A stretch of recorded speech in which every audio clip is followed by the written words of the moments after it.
কোরআন তো বলে সূরা বনি ইসরাইল উঠে দেখেন, সুবহানাল্লাযী আসরা বিআবদিহি লাইলাম মিনাল মাসজিদিল হারাম ইলাল মাসজিদিল আকসাল্লাযী বারাকনা হাওলাহু।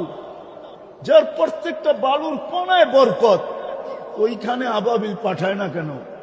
অথচ ওই জমিনেই তো সবচেয়ে বেশি আবাবিল হয়।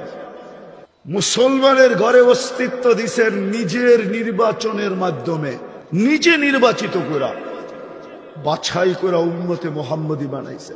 উন্নতি করতে করতে আকাশ ছুঁতে পারি, সংখ্যায় বাড়তে বাড়তে দুনিয়ার সবচেয়ে বেশি হইতে পারি। টাকা বড় হইতে হইতে 1 টাকা দিয়ে সারা দুনিয়াও যদি কিনা যায়, এতটুকুও হই, বাস ইসলাম আর মুহাম্মদুর রাসূলুল্লাহর আদর্শের বাহিরে থেকে আমরা এই দুনিয়াতে কেনার হব? ভাবব সব হাতের মুঠায় নিয়ে আসবো?